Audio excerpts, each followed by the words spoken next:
Hello and welcome to this edition of the Sports Den. My name is Domenic Papa. Oh my, the Windsor Clippers Junior B lacrosse team, what a nice roll they're on. They win their series against Wallaceburg. They also take game one of their second round series with the Orangeville Northmen. They lead that best of 5 series 1-0. They will be in action tonight against Orangeville here in Windsor. So get out and support the Clippers, and hopefully they can advance to the next round of the OLA Junior B playoffs. Good luck to Jerry Kavanaugh and the gang there. Also, Glenn Mills, got to give a shout out to Coach Mills. He coaches Team Ontario at the Canada Bowl, and he wins a national championship. Doing a great job with Team Ontario last week in Saskatchewan. So good stuff for Coach Mills. And of course, the Essex Ravens back in action this weekend after a bye week. And one last shout out goes out to the Windsor Stars soccer team. They take it on the chin last weekend, losing a couple of games. They're hoping to bounce back on the road again this weekend. Their record now falls to 4-2-2. Steve Vanini and the gang hopefully turning that losing streak around. On this edition of the Sports Den, we got a lot of great topics to talk about, but of course, baseball is going to be front and center. Of course, the All-Star game taking place, Derek Jeter, there's a lot of subplots, the home run derby, all that fun stuff. We'll discuss that for the bulk of the show here on the Sports Den. We're going to wrap things up with the World Cup. Of course, Team Germany wins the World Cup this past year. We'll get the panel's thoughts on that. And if we do have time, we're going to talk a little bit about LeBron James. Of course, LeBron making it official now. He's going back to Cleveland, and he signs a huge contract there. And we'll just ask the panel simply, are you tired of hearing about LeBron James? Speaking of the panel, let's introduce them. We got 3 great sports guys here, 3 guys that are very involved with our sports communities at various levels. First, to the far side of the table from me, he does a great job managing the Tecumseh Thunder senior baseball team. He's also the president out there. Let's welcome Jamie Kell to the show. Welcome. Thanks, to Tom. the show, Jamie. Thanks. Nice Tecumseh Thunder shirt. Thank you. Yeah, like it when you can, right? Yeah, that's right. Okay, this year, I know I've talked to you quite a bit about your team, Jamie. The expectations are really high for this team. I mean, They are. Your roster is pretty loaded. Yep. Nice roster this year. Picked up a lot of guys. Had some guys from the junior team come up finally this year that can make some footprints on our team. So, yeah, looking for a good run at the tournament with our club for sure. And you're what, about 3 weeks? About 3 weeks away? 3 weeks away, August 1st to 4th. Yeah. Okay. Yeah, is that? And the tournaments are going on for our junior team and our midget team as well. Good things happening there. Good things are happening. All right, good stuff. Keep up the good work there, okay? Thank you.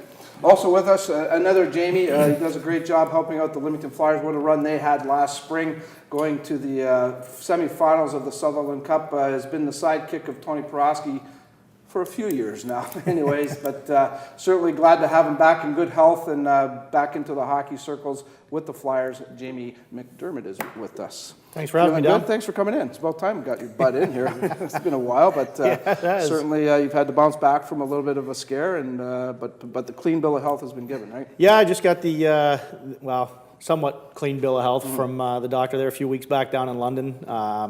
He gave me the green light to get back to the gym and get back to playing ball and hockey and all the stuff like that. I'm on a 6-month checkup now instead of a 1-year checkup, but he's telling me that go out and live life like nothing's going on. He said we'll check every 6 months and go from there. So that's good news. Got some good news. Yeah. I'm back with the Flyers too. Then I guess. Yeah, I'm back. I'm not going to be on the bench again this season. I'm taking the seat up with Jonesy up in the gondola again, and I'm going to do a little bit more help with Abe and Jake and the ownership group as far as the marketing of the team and whatnot. What a nice organization's been put together. The owners are, you couldn't meet 2 nicer guys to own a junior hockey team. And talk about committed though. Oh, they're so involved. They want to be around. They don't stick their nose in where some owners will come down on the field like a Jerry Jones or something like that, but they just want to be there for the camaraderie, to hang out with the guys and whatnot. They're just 2 really good guys. Yeah. Are you saying you would have a hard time working for Jerry Jones? Maybe. Quite possibly. Quite possibly. Good to have you on the show. Thanks for coming in, Jamie. Thanks, Tom. Also, long time, former athlete, now a coach here in our area. I've known him for quite a few years and enjoyed covering him in his track and field days. He was a captain at the University of Windsor on that track program, which had featured a number of great athletes in national championships. He's now the head coach at the St. Clair College cross country program, doing a great job there. Coach Andy Hahn is with us, and nice to get you in, Andy. Thanks, Dom. Well, off season for you, correct? Yeah, we're gonna be starting. Well, you still keep pretty busy. I think you're taking Dennis Farrell's lessons to heart here. Yeah, I've learned a lot from Dennis, and we'll start up in about 2 weeks with our preseason practicing, and then we're full at it once school starts after Labor Day. So Talk about commitment, like we did with the Flyers. St. Clair College, very committed to the athletic program. They got great people running the show there, and getting into that program, has it worked out the way you thought it would? it's been awesome. It's been even better than what I thought it would be. From our top down, like our vice president and our president are super committed to athletics. Christy Gatto, Ted Beal, Jay Schufelt, and they just, whatever you need, they'll go out and get it for you. And our brand new facility has just opened, and the public can get into it now. And I encourage everyone to check it out. It's phenomenal. And our teams had a really good year, across the board, not just certain teams, but all of us. And we're really looking forward to a good 2014, 2015. Not to put any pressure on you, Andy, but how far away do you think St. Clair is? I mean, you're getting into the medal contentions now, every meet, the championships. But how far away, is there a timetable where maybe you can say, we got a shot at a championship? Well, our women won the provincials last year, third, and I'm hoping this year our women will be competitive at the national level. And our men were our fourth, and we lost our entire team, male-wise. We have an excellent recruit coming in, a couple other good runners, so we're hoping to be competitive on the men's side again as well. Well, I know you'll do a great job no matter what, and work with these guys. If you want to get involved with the show, yes, right there you can see on the monitor. You can tweet us, and you can ask a question. You can throw some comments in, talk about our discussion, get involved with our discussion. Again, it's at Sports Den Live. You can tweet in, and if I get a chance, if these guys give me a little bit of a break, I'll try to read a couple of these tweets as they come in. But let's get right into it. Let's start talking. We're going to get the World Cup stuff out of the way. I want to just spend a few minutes on that because I know it's everybody's favorite topic on this table. We got a baseball guy, a track guy, and a hockey guy. So, I mean, it's impossible to not take in a little bit of the World Cup, and impossible not to hear about it. Now that it's all said and done, Germany wins it. Just quick thoughts about what you thought of the Cup, and did Brazil do a good job hosting this thing? I think they did. I think Brazil put on a good show. I think at the beginning their venues weren't really on schedule, and there was a little bit of is this going to happen in the right time? But I think they pulled it off. I know a lot of people that watch the soccer. I caught the games that I could and that interest me. Championships, semifinals, stuff like that. Could you sit and watch a whole game? I don't think I can watch a whole game, but The highlights are great. The highlights are great. Well, yeah, they get those 2 or 3 highlights and things like that. What do you think of it all, Jamie? And I don't watch soccer a whole lot, but from what I did see, I seen one guy get kind of kicked in the ankle, and I thought there was a sniper in the crowd. And then they carried him off in this stretcher and had his neck all braced, and I think it was about 3.5 minutes later, the guy sitting table over from me at the bar said, "Oh, there he is back on the field again." So, I mean, I really don't have to say a whole lot when I think about soccer. I think you can gather it from that. Yeah, a little bit of flopping going on there, isn't there? It's nothing like getting a puck in the teeth and coming back out to play the next period. Yeah, so missing a few chiclets, that's for sure. But soccer does get criticized an awful lot when it comes to the flopping and things like that. Germany wins this thing, Andy. Again, I don't know how much you've followed it, but I thought Germany was one of the teams to beat right from the get-go. Yeah, I watched a fair bit of it, to be honest, and I really enjoy soccer, and I thought it was a good tournament, lots of exciting games, and the shootouts are always really exciting, and almost went down to that in the final, and I thought Germany just played a good team game and good goaltending, which wins in any level of sport, and it was exciting. It was good to see, With our proximity to the United States, I'll throw this on, and then we're going to move on from soccer, but the USA got a lot of attention. They made it to the knockout round, and then, of course, were defeated. So they got out of their pool play and got the one extra game.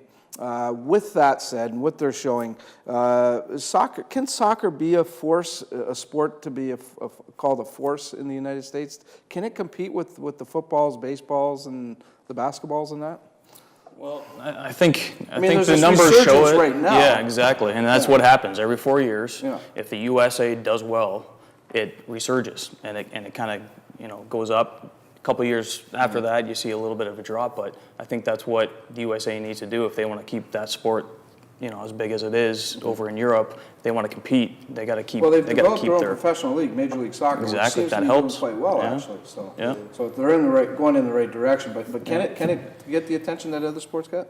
Well, I mean, if they sink enough dough into it like they have with their hockey program, because their hockey program's right there comparable with us in Canada now, where years ago, I mean, you never even heard of the Americans in the Olympics other than 1980, of course, but really you've never seen a whole lot of hockey going on over there until they started sinking a lot of dough in it and started bringing it up at the younger age in the grassroots, and now they're right there with their battle in Canada, usually for the gold medal in the juniors and even in the Olympics. So, I mean, if they want to sink some dough into it, who knows what they can do over there.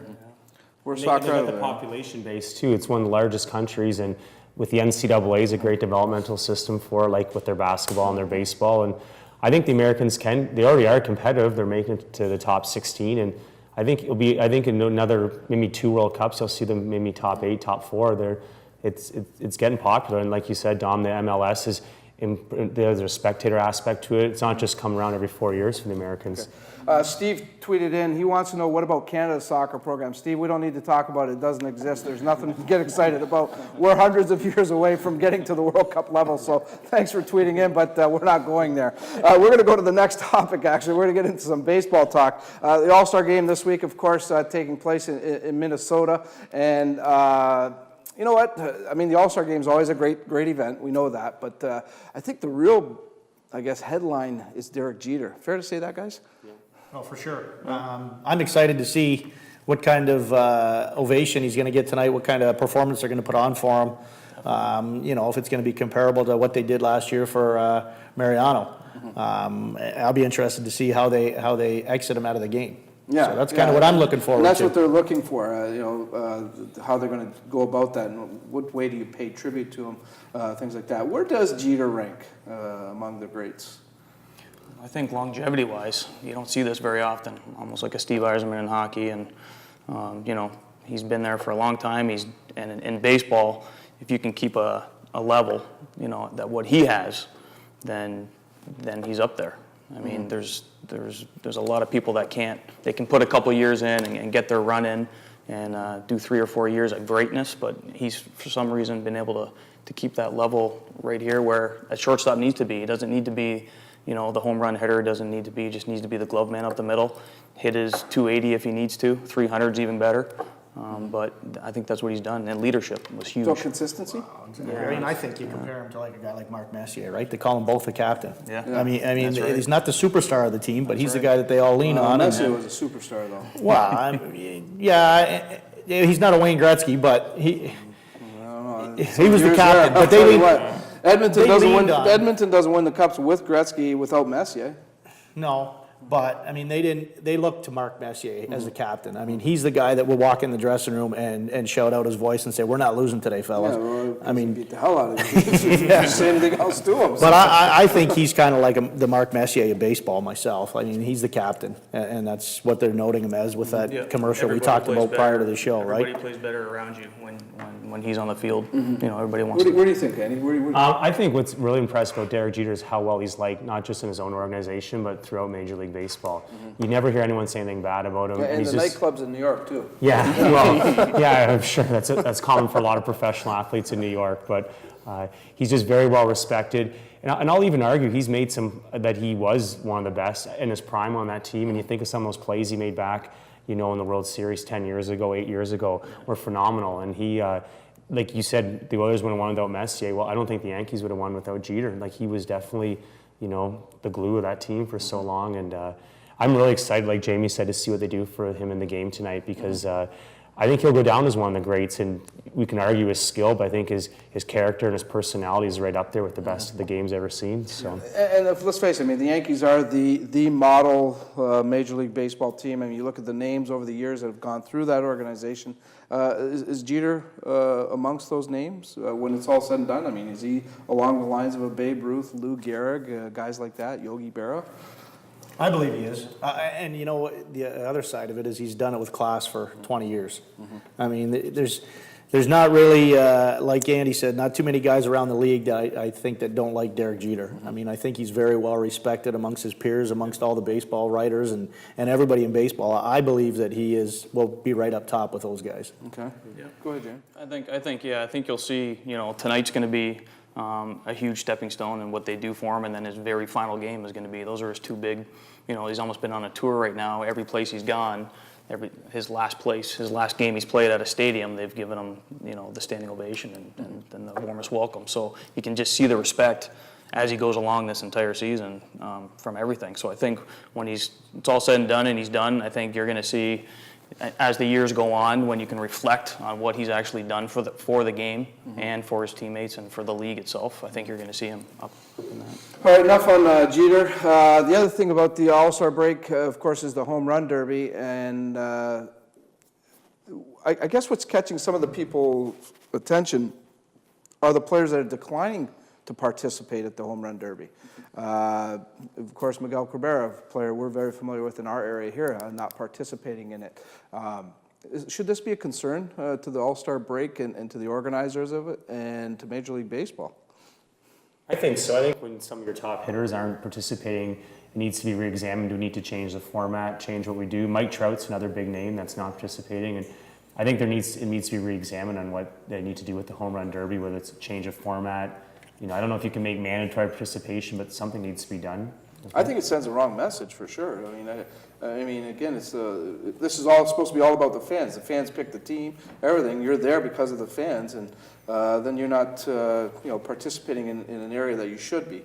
And that's not to rip these guys. Maybe they just need that break, and that's possible too. Let's face it, Cabrera's had his share of nagging injuries, so maybe that one extra day off is what he needs, and he doesn't need to be swinging a bat like that. But with all that said, why do you think it is happening, and is that the case, that the players just don't want to participate? Are they embarrassed, maybe afraid of being embarrassed?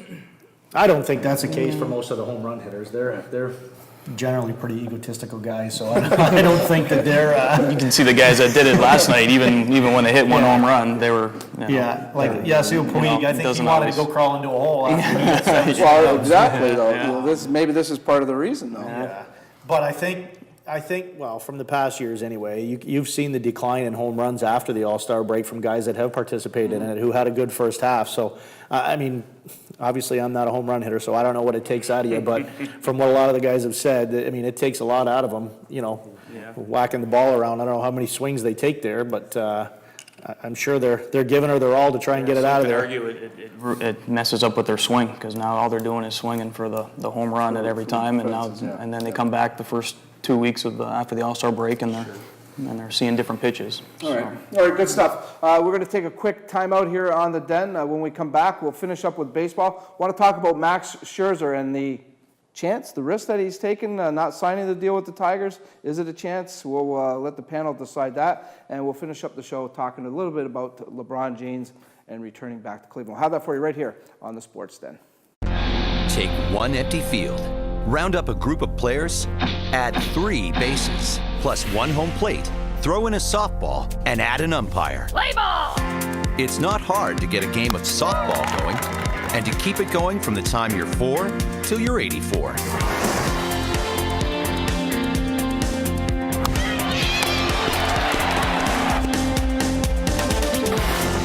Softball. Get in the game.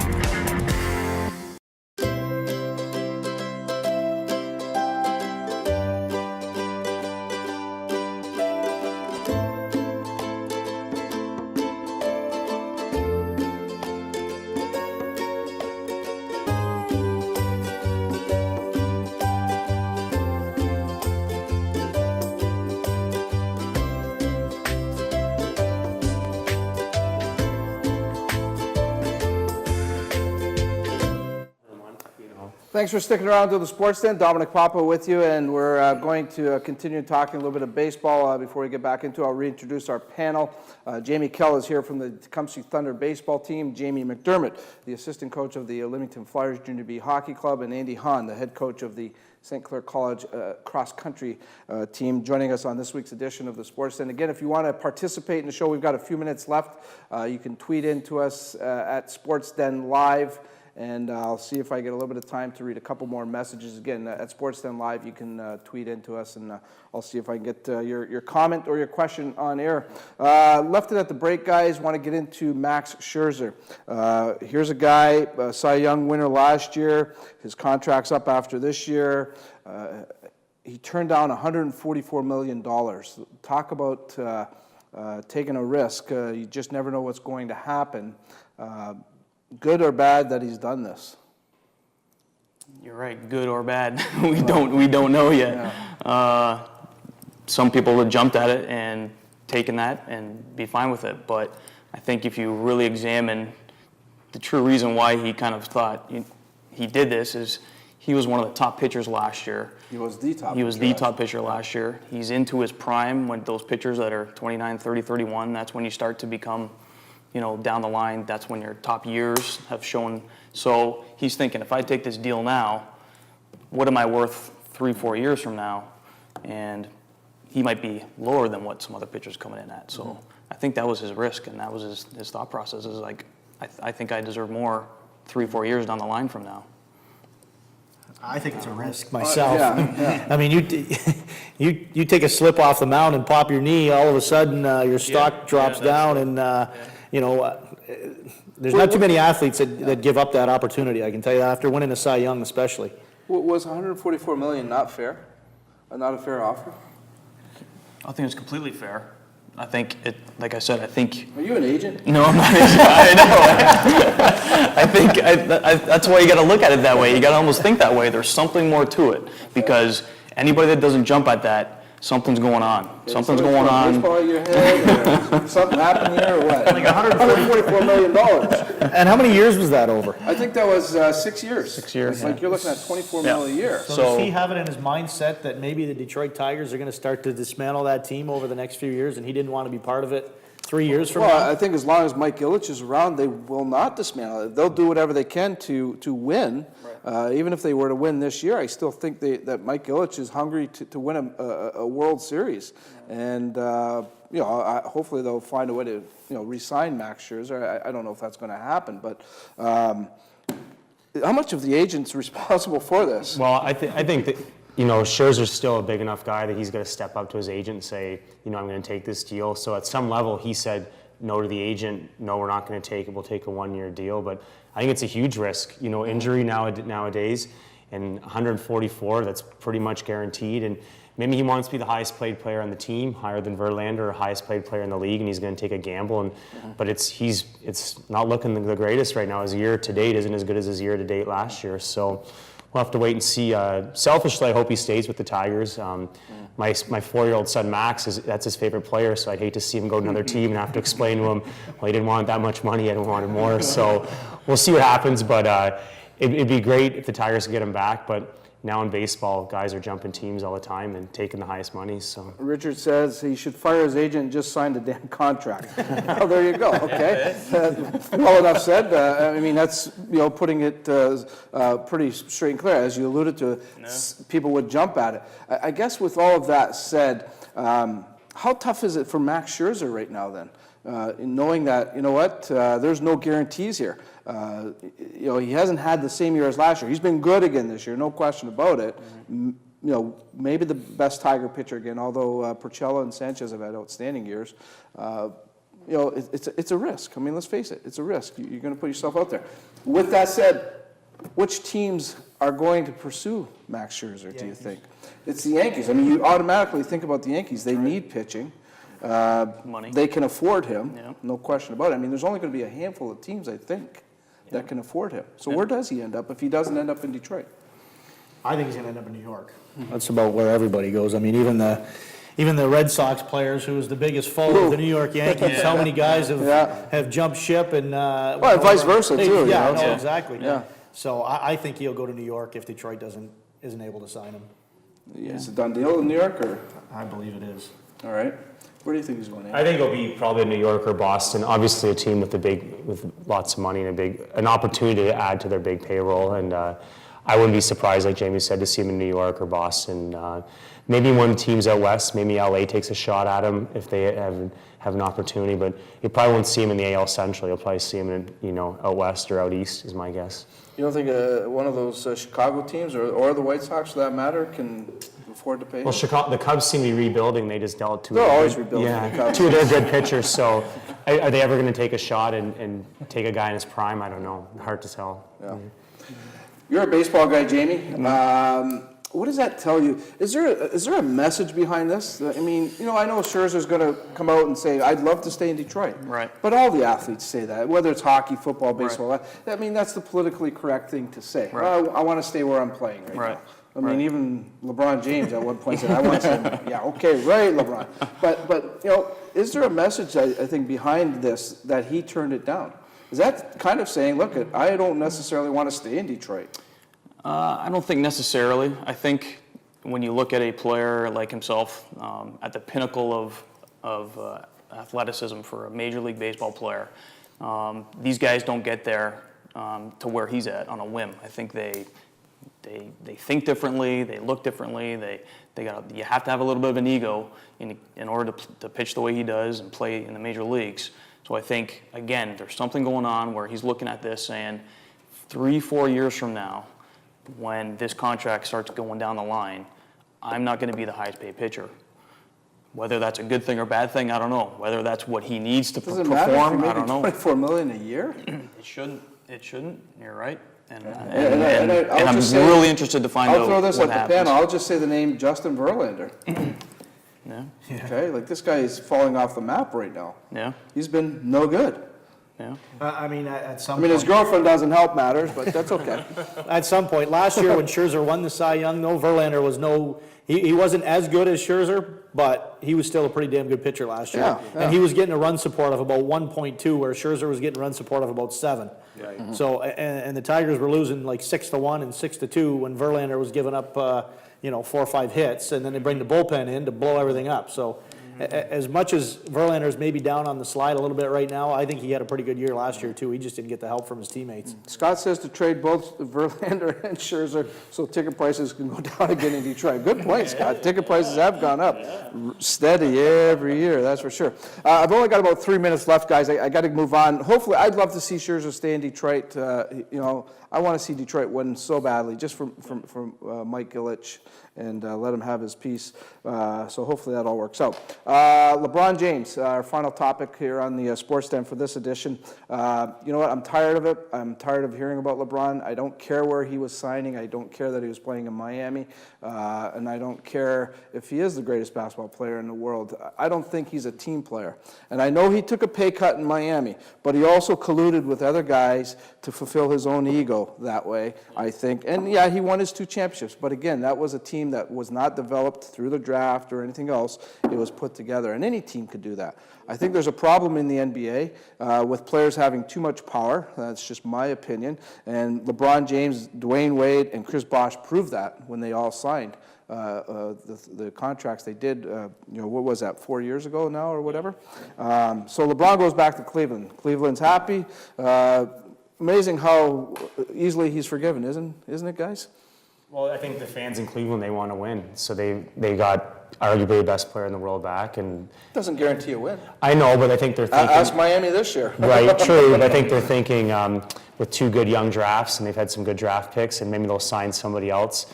And he's from Northern Ohio. Like they want him back, and I think they want to see a championship. And I think that's Cleveland fans are happy, but I think they won't be satisfied until they win an NBA championship there.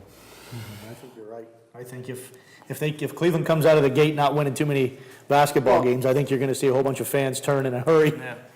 Yeah, it's not going to happen overnight. Let's face it. I mean, of course, LeBron's the big piece of the puzzle there for sure. But you mentioned signings. I mean, he's got $22.5 million wrapped up. They just signed the other player. I think it was for $15 million a year.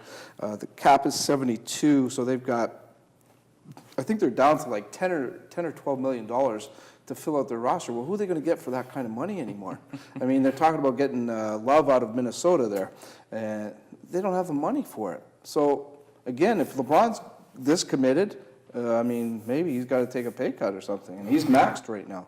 Yeah. So, I don't know. Maybe somebody else will take a pay cut to come and play with LeBron. That could happen. You know, it's hard to predict. And they got the last 2 number 1 picks, and I'm more curious to see will they trade the Canadian Andrew Wiggins, because that's the rumor right now, is who was just taken number 1 3 weeks ago. Will they That's trade what him? they're going to have to give up. One Yeah. of the young studs to bring in a guy. So be interesting, but it'd be neat for him to see if he could if he would get to stay with Cleveland and play with LeBron, because that could really develop him as a player and maybe springboard his career in the NBA. So. All right, enough on LeBron. That's enough for this edition of the Sports Den.